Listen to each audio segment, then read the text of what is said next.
riches. We got robbed, now we got riches.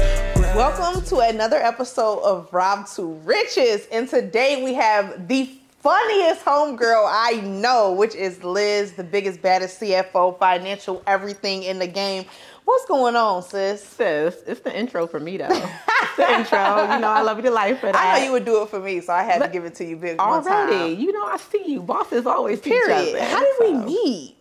Online. Girl, we just kind of came into this like atmosphere and just started showing hella love. And then I was like, I like this girl. And so I was like, follow. And then I was looking at your content. I was like, okay, she know what she's talking about. Yeah. Very few do. So I really fell in love with you then. So I was like, okay. And then it was just like that mutual, I think, admiration and respect. And then you invited me somewhere, and then it's been up from there. It's been up. So let's talk about the fake gurus, because I know you've been in. Oh, we starting off quick. Yeah, okay. it is.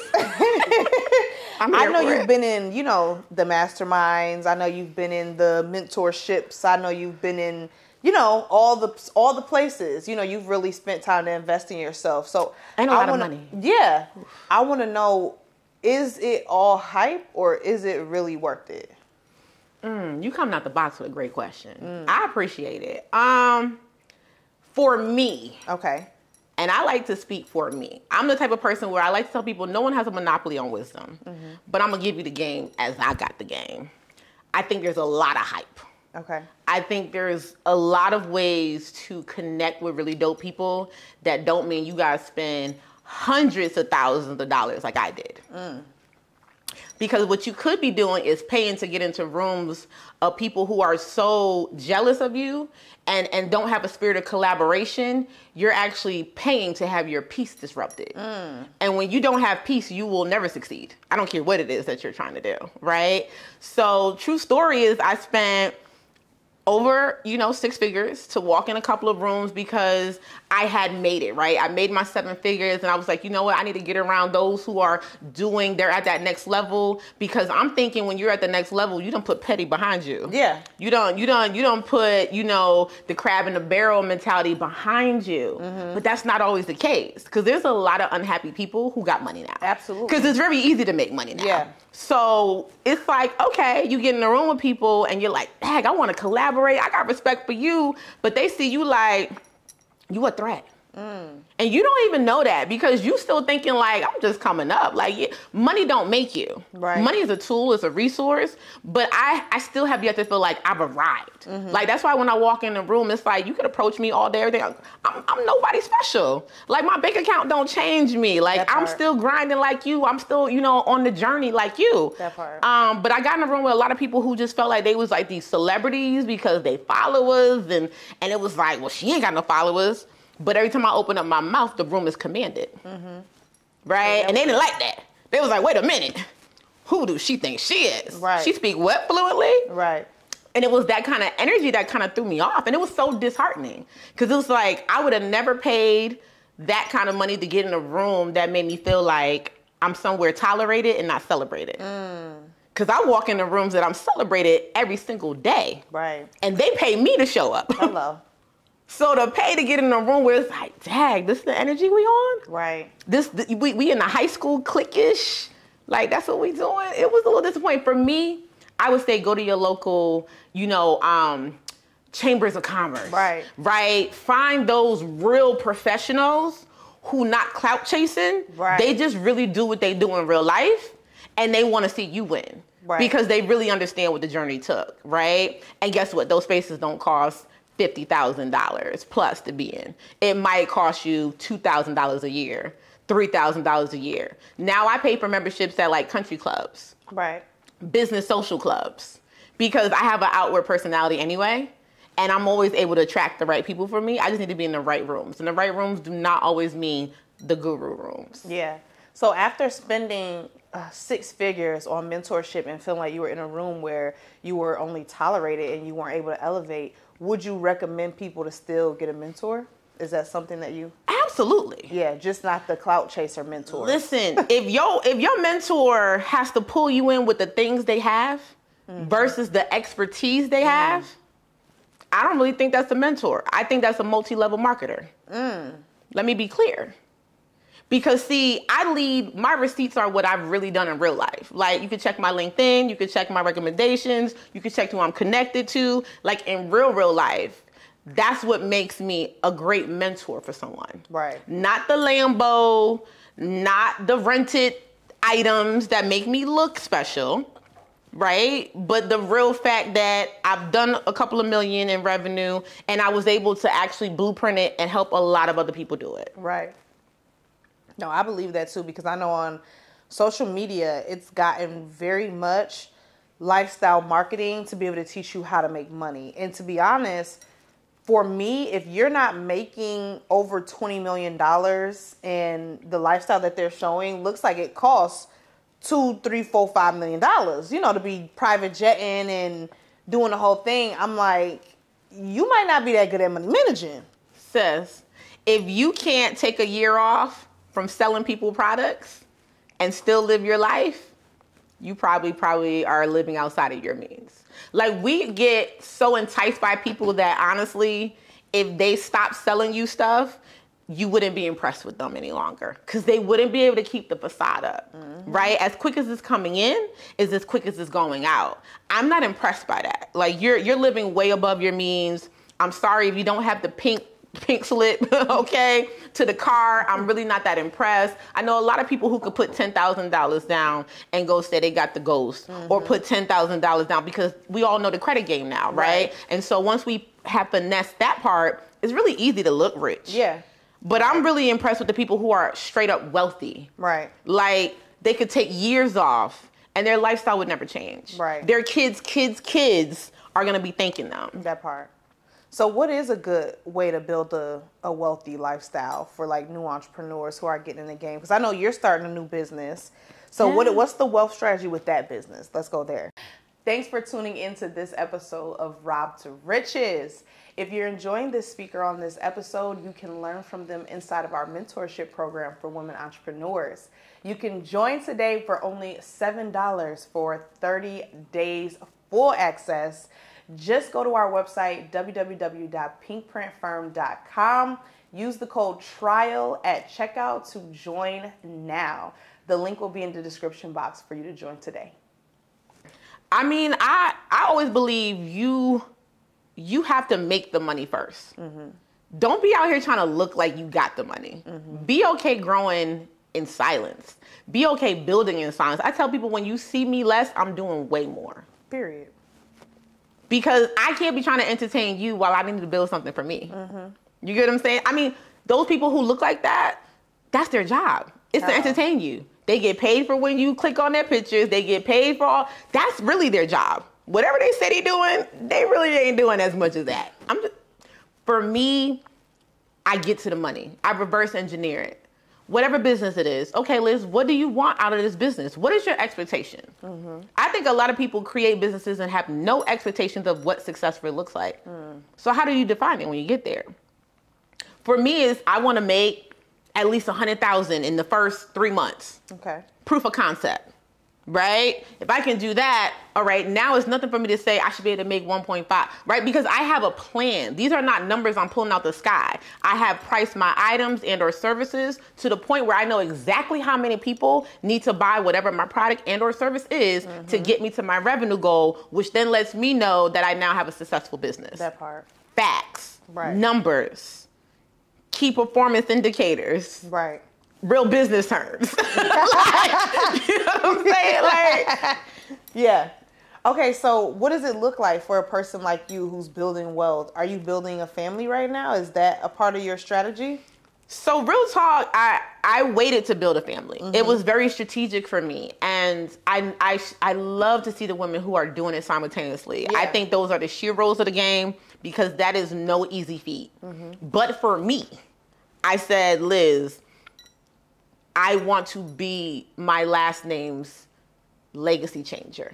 Okay. Right? Like, my dad was an entrepreneur, but did he get to take it all the way for us? He didn't. I was the first millionaire. My goal is to set my kids up when I finally have kids. They're going to be the first billionaires if mama don't, but she gonna get them close. My goal is to be the first billionaire, and they could be the multi-billionaires, maybe even the first trillionaire. Let's talk about it, because these other families is doing it. And is. So my family won't think it's something too crazy to be like, hey, we gonna hit a trill. Right. Like, we gonna figure that out. So no, right now, I'm getting ready to engage in what that process looks like of starting a family. But that's because I got nanny money. Yeah. I got multiple nanny money now. And I knew that was important to me because I've been with myself so long. And I know that mental health is important to me. Yeah. And I could just see my girls who did it and who had to do it as single mothers. Mm-hmm. And while we never think we have to do it as single mothers, I wanted to be prepared that whatever God throws my way, my kids will never know about lack or scarcity. They will never see me not be able to have a moment of just like, hey, mommy loves you, but the nanny gonna take you because mommy need an hour. Right. To mentally just... Because when you're doing it all, you got to make sure you still can do for self.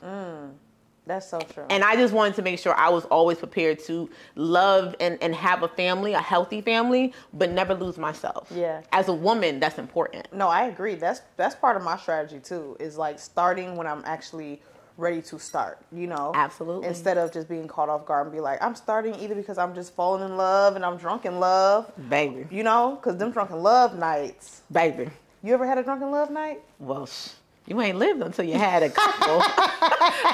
You ain't lived until you had a couple. I mean, but thank God for the Plan B bill. I don't know. Did I say it out loud? I don't know, Jesus. I don't know. Fix it. What I'm saying is, it's a good thing that we live in an age that women get choices. Yes. And I just believe women should not be fearful to just execute whatever choice they need to in the moment in life that feels good to them. Yeah. Because it is very easy for you to walk down a road that someone else sees you on, but they'll leave you right on that road alone. Say that word. Right? Say that word. And I'm not going down any road I don't feel prepared to be on. No, really though, because we had Marketing by Marae was on the show not too long ago, and we were talking to her boyfriend, and he was like, I told her, let's not have kids because I saw that she was going to be bigger than where she was at. And he was like, I wanted to give her the opportunity to get to her place. And I was like, that's some real shit. That's powerful. Yeah, because a lot of people will see where you at and they'll want to stifle it. I was about to say, some men would have tried to trap you with a baby. Right. Like, let me slow her down because I'm scared of her getting too big. Right. So that's a real one. I mean, shout out to her for having a real one because they don't make them like that. I'm telling you. They say they want to see you win. And a lot of times it's the dudes who are doing better than you at the time or the ones that are making more money than you who want to trap you into where you at so that you always kind of need them.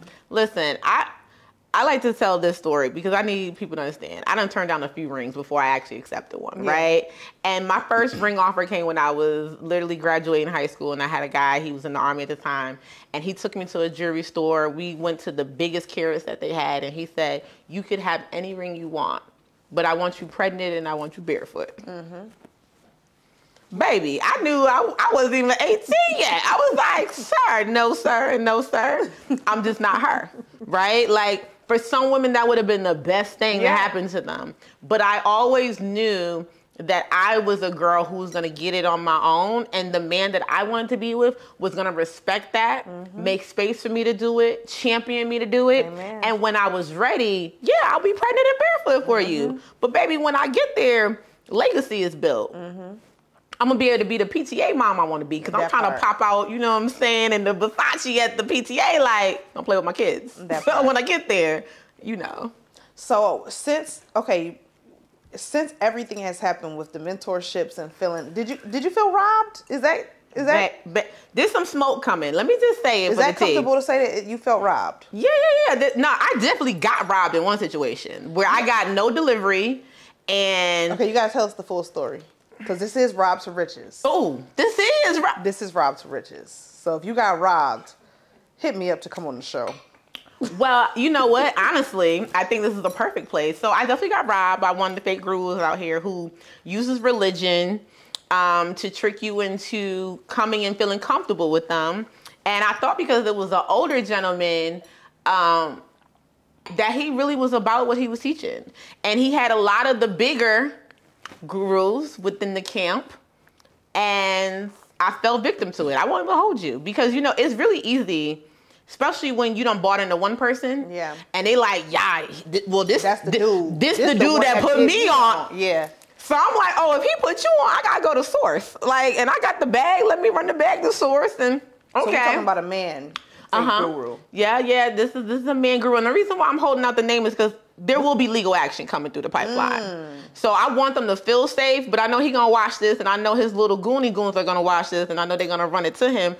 Don't feel safe. I'm coming for my money, and I'm actually coming for damages because I don't play about mine. So I like to lullaby them to sleep. But there's a few people on me and my lawyer's hit list. There's a few people who thought like, oh, she don't got enough followers, so we could do her dirty. And even if she does complain, she's yelling into, a void because she doesn't have hundreds of thousands. Or, baby, I don't care about that. I'm a businesswoman. I see you where business people see other business people, and that's in court. Okay? So, whatever. Play with yourself. But when I come, it's going to be for damages because it's going to be money that I could have had sitting in maybe, let's say, an IUL, making me some interest. So now my lawyers is like, cool, let's just wait it out because we know what the time of expiration is on a lawsuit of that caliber. I always tell people when you play with a real businesswoman who I'm not trying to be IG famous or any type of social media famous. Right. I'm happy just being a really dope businesswoman in real life. So let me ask you, because I know in the mentor space, a lot of people are always quick to say that they got scammed, right? I got robbed, I got scammed. When do you know, okay, somebody really got scammed or robbed and they didn't put in the work? That's a fact. Oh, that's a fact. So I'm going to tell you because I actually had somebody try to do me like that. Okay. So there is a difference. And it was so funny because I feel like God let them happen in tandem for me to just see. So when I was being robbed, I didn't get not one deliverable. First of all, the person didn't even give me a contract. So you're not even really about your business because you was happy to take my $55,000, but you don't have no business paperwork about yourself, which means that there was no agreed deliverables. Now that's already a problem. And when I'm asking for my contract, I'm not getting my contract, right? And when I ask for my money back, then it's like, no, we're getting it to you, all these excuses. Red light, red flag, right? The difference about my situation was, and I got nothing from this person. I went to one event that they try to say was a $25,000 event, live from the pits of hell, okay? Because, baby, I could go see Oprah for that kind of money, okay? So you ain't Oprah, okay? So I don't know where you extrapolating that, but it's cool. Delusional people say delusional things, okay? However, I had a mentee. Now, I was the person when people were coming into my mentorship, I didn't want you to spend your last dollar. Yeah. I specifically did not sign up with any of the predatory lenders who give these coaches and mentors these programs for people who cannot afford their programs to come in. And they get these basically payday loans. What? Let's call them what they is. They basically payday loans. Now this I did not know. Baby, these are payday loans. So let me tell you. Okay, somebody's program is $20K. Okay. They go through these scammer companies. They wind up paying like $30K to be in this $20K program. That's a $10K markup. Those are payday interest rates. That's why most people lose their car, right? When they go, that's like a Title Max type of, listen, I specifically, even at the onset of my first mentor telling me to sign up for these programs, because it's how you close the sales, the high dollar sales. And I was like, no, I'm not doing that. If they can't afford to come in, if they're not in a position for me to help them get like a business credit card or two, and I can help them run the play that way, because I know that's a 12-month play at 0% interest, and that makes sense. Right. I don't want them to come in yet. They're not really ready for my program. And my program was only 10K. Right? So I made sure I personally interviewed everybody, and I told people, please do not spend your last. If it's your last, it ain't right yet. I have some lower ticketed things we could do for you to get you ready. But you don't come into the big leagues until you're ready for the big leagues. That part. And so, oh, no. Okay, so I approve you. It wasn't even maybe 2 months into the program. I had an on-site event here in Atlanta, And all my mentees, of course, had VIP to come to it. I flew 2 of my mentees out on my dime. Let's just be very clear, because I don't know many people doing stuff like this. But I had 2 mentees that was in California. I flew them out on my dime. I was like, look, come, whatever. This girl starts telling me, I'm having money problems. I was already like, yellow flag. Right. But I done already started to service you. Yeah. We done had several sessions. I done gave you like, there's real deliverables that you done already got from me. So now I'm like, well, I can't get that back. I can't get my time back. My time is priceless. It don't matter how many millions of dollars I make. I don't get to say, hey, God, can I extend my life? Can I extend my life? Here's some millions. Can we exchange that? Back? Can I get yesterday back? So, okay, I let her work my event and paid her. I said, we'll talk about some things. I had a position open up in my company. I needed an EA. And I figured, what better experience than to bring my mentee in, let them see how I'm doing real life deals, and also pay them. Because I can't just give you back your tens of thousands, but I got a good heart. Let's make something happen. Sure. You're working for me for 2 to 3 months. You getting paid like clockwork. You milking my clock. I find that out later. So you're actually getting paid over what you actually work. Cool beans, no worries. But then at the 6-month time of the program, because this is a 6-month program, at the very end, you gonna talk about something, I don't feel like I got what I needed and I need my money back, right? And I said, well, let's think about this. You had direct access to the CEO for 4 months. If you didn't get what you needed, conversations were supposed to be had way before the end of this, right? But what had happened by this time I let her go, because she was moving funny in my business. I don't play when it comes to my business. And I knew this was personal. This wasn't business. Yeah. I understood that. Now you're trying to hurt me, because not only that, I helped her pay her rent. I helped her pay her light bills. Now I'm doing things that I don't have to do because, baby, I told you when you got on the phone with me, don't spend your last. I will be here. When God called me home, he called me home. But if it's meant for you to get into this program, don't do it with your last, because that puts us both in an awkward situation. So at the time, she told the bank it was wire fraud. They freeze up all my money. But thankfully I had contracts. I had email chains. I had proof to show, like, I don't know what she's talking about, but I only deal in facts. I don't deal in fiction, right? And so, of course, her claim was dismissed. It was thrown out. And, of course, they unfroze my money, and they kept my money that she paid me in my account, because, sis, we don't run back money after we've been serviced. And a lot of it, some of it that she did not get, like we was offering credit repair and business builder, she wasn't following through. Right. And we had the email chains of people like, hey, send us this. Sign up. Yeah. Sis, this a you thing. Yeah. This don't put this on me. Like, I'm the coach. I gave you the blueprint. I was with you daily. At any point in time, I even put her on a business deal that I was gonna let her work with me, where she would have walked away with $50K. Send me that, dear. Send it to friend. I was like, I'm about to literally 4x your investment in me. Right. See, and I think one thing that people don't understand is once you lose access, that's what really hurts. You know what I'm saying? Baby, they be sore. Yeah, they be real sore, because they know. Really hurts.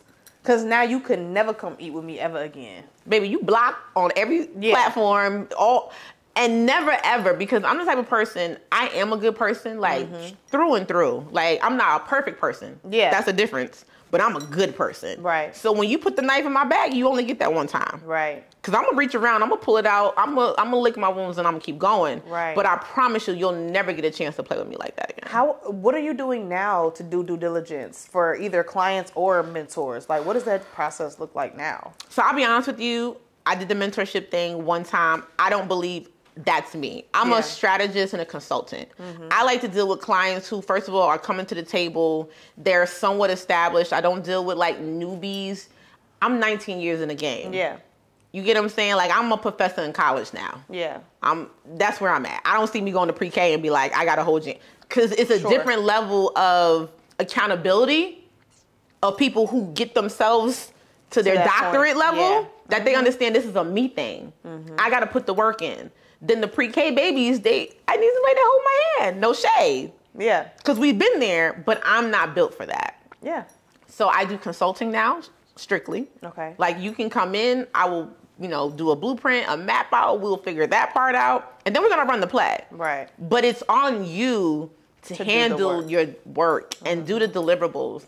I feel like I was tricked into even getting into the coaching space because that's not something God specifically, he said deal with people. He said help people. Definitely I'm working on my 401, my nonprofit and helping people. When I do it, I don't want money to be attached.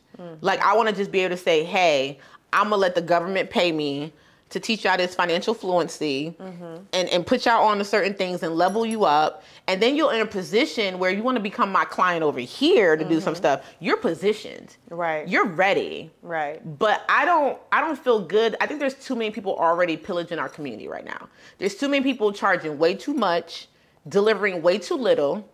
And I'm not her. I'm like, and my life is too busy. Like I'm building things where I need people who execute, who understand you're only going to get a week of my time, an hour of my time a week. That's how I deliver with my clients because you're running the play. This your business.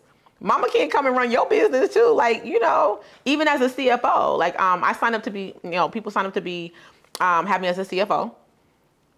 I don't do every day, all day, because that's what happens when you get mentees. Right. They think the access is just unadulterated. Yeah. And I gave that to my first round for sure. But the exhaustion level, I was like, it ain't for her. It's not worth it. Nah, it's not. It's not worth it. I definitely agree with you, girl, because even when I structured my mentorship program, I was like, I can only teach once a month. You know what I'm saying? I was like, we got to get other people in here to give other valuable information because you have to structure it in a way where it's sustainable. And at the end of the day, if you're trying to show so much value by being like, I'm being here every week with you guys and every other day, and then we're doing this and doing that, that's not going to be sustainable because as you grow, you're going to need to get your time back. Baby. So I'm like, structure it sustainable in the beginning because I was like learning from everybody else's mistakes. So I was like, okay, well, I know what I'm not going to do. And I love that. If I would have did it in that model, I probably wouldn't be turned off now. Yeah. I always said that I probably might circle that in like 10 years. Because in 10 years, you'll be chilling. I'll be chilling, raising babies. It'll be nothing for me to pop up. Yeah, just a fun thing. Yeah, and I want to get swing. back. Yeah, you get what I'm saying? But right now, I'm still in straight hunger, grind, go mode. So it's different. How old will you be this year? Now, you're not supposed to ask a lady her age. Now, I'm proud of my age. I am 38 right now. Okay. So I got 2 more years to got my 30s, you know what I'm saying? Give them hell. And then just be pressure P for the 40s, I love that. I'm excited for my 30s. Yeah, age ain't nothing but a number. I think it's how you feel, how you take care of yourself. I just dropped 20 pounds. I'm working on dropping at least another 20 or 30 more. Oh, you've been working. Oh, baby, I'm been putting in work. I'm trying to, like I said, I'm trying to really kill the last 2 years of my 30s. As you should. So, and I'm single, ready to mingle, so. We love all of that. I'm glad you got to come sit down with me on the pink couch and talk all about. It's an honor, sis. I love to see you doing everything you said you was gonna do. Like, there's never a moment where we talk about something and I don't see you executing it. Like a few weeks later. I don't even say a few months. You just be on it. We talked about this just a few months ago. So. Yeah, this is so good. This is so good. Tell the new entrepreneurs one way that they can build wealth starting their business off. Listen, one way to build wealth, you got to be willing to be disciplined for the first 3 months. Those first 3 months will make or break you. And of course, me and you, we talk about it similarly. Fixing your personal credit and simultaneously, let me stress that to y'all, simultaneously build your business credit. Facts. Because you should only have so seed money is the first round of capital, right? A lot of Black entrepreneurs, we don't really even know that. That's what it's called. But you should only be personal guaranteeing that first round of seed money. I don't ever never want you to keep putting your personal recourse up, right? And so that means B, C, D. Come on now. Because that means that you just keep putting yourself in the fire where at any point this business has a moment where it's not able to sustain the debt it's taken out. Now you're personally liable for it. Like I know a lot of people right now having to go to court with Amex because everybody's talking about get the Amex, but they're not talking about its personal recourse. So when you default on it,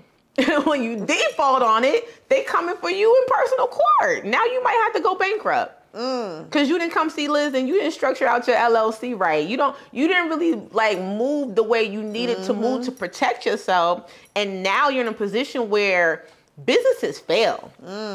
There is nothing wrong with a business failing. Right.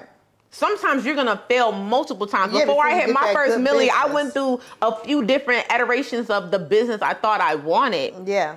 But guess what, baby? I filed bankruptcy. I'm talking from what I know. Right. I'm talking from what I lived, and it's like you just gotta understand that's what it is. Yeah, no, I agree with that completely because it takes time to learn money. You know what I'm saying? Especially like if you come from a household of addiction or neglect or abuse or living above your means, trying to keep up with the Joneses. It takes time to build a good relationship with money for you to be able to sustain a real wealthy life. What's the quote that you told me at the Reset Retreat? You remember? Oh, you told me. I felt like I'd be giving a few. It was the one that your mentor had told you. One of your mentors told you, and I don't want to. Oh yeah. Don't step over wealth chasing riches.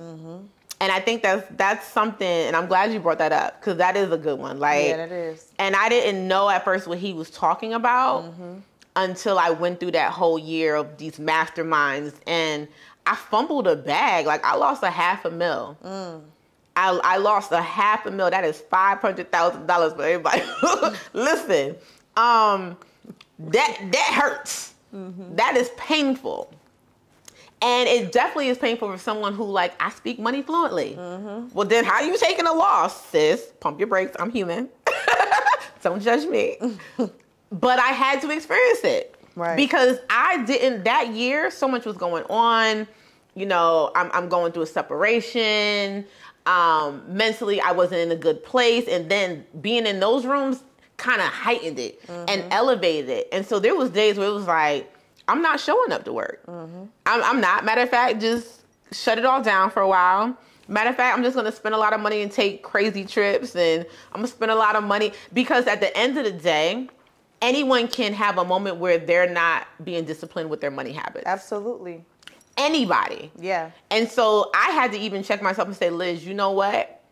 You got to give your CPA more oversight. Yeah. Because when you're in your emotional bag, I know I still have an emotional attachment with money because I came from a place where money used to stir up a lot of emotional things. That's why I had to learn how to speak the language of money because money had too much of a hold in my family household, right? Like money caused too many arguments in my household. And I was like, yeah, I'm good on that. Right. I want to be in an environment where I run money. Money don't run me. Period. Point blank. Tell them where they can find you, sis. Listen, y'all already know. It's Liz Speak Money, okay, on IG. That is Liz Speak Money. Also, you can go to my website, which is startwithsbs.com. But if you just go to my platform, all of my links are there. Just know this, y'all. I love y'all to life. I honestly love you for free. And I'm always giving it to you real and raw. So if that's what you want, if that's what you need, come see your girl and I got you. Thank you for tuning into another episode of Rob to Riches. Rob to Riches. We got